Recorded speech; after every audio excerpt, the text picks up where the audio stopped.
Hey friends, Donovan here from FretSpot. Got something really cool to show you today. You probably have never seen anything quite like this before. I know I haven't, which is why I did a trade deal to get it, just to see what in the world it was.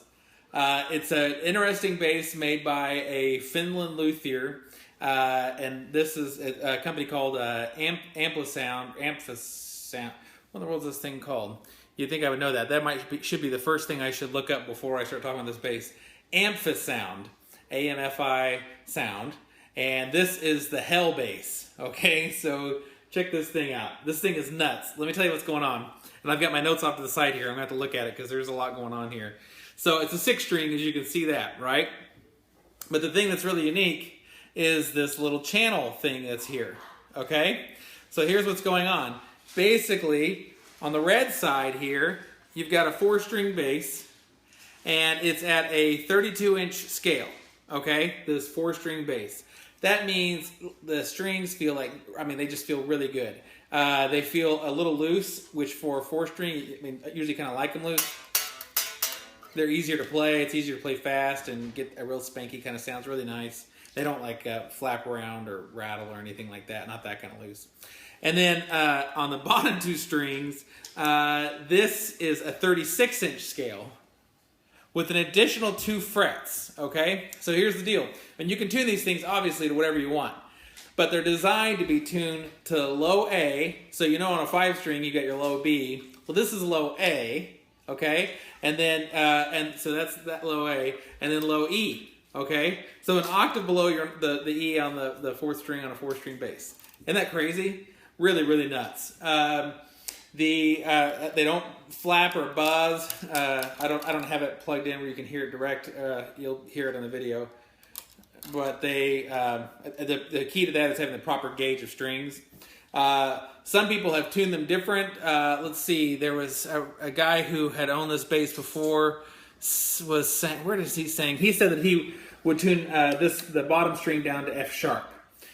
Which is obviously perfectly acceptable as well. So if you wanted, you could tune it to B and F sharp and have a traditional kind of 6-string, but with a 4-string top. Really, really interesting. So let's talk about a little bit of some of the woods here. Let me get back to my notes. So on the top we have quilted maple, and obviously we've got a dual tone finish. So we've got like this trans red and then a trans black color up on top. The neck is nuts. Look at that. It's a neck through body, and it's laminated maple purple heart with a dual carbon fiber rod for reinforcement. Pretty awesome. The body is swamp ash. Pickups are Bartolini single coil pickups. It's a Glock and Lang preamp.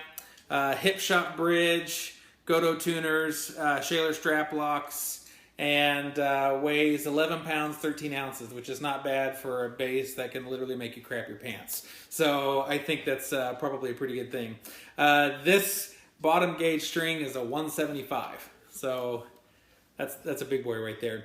So this thing is really cool. And obviously the bottom 2 strings, if you do any kind of like drone playing or anything where you want just a really super low frequencies, is amazing for that. But man, the 4-string portion of this, the top 4 strings, sounds really good.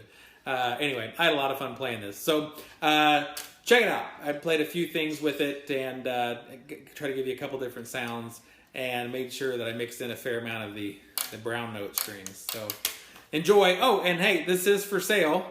And as much fun as I've had playing it, my wife insists that I sell all these basses. So they are for sale. So if you want it, drop me a line, donovan@fretspot.com, and I'd love to send it to you. All right, check this out.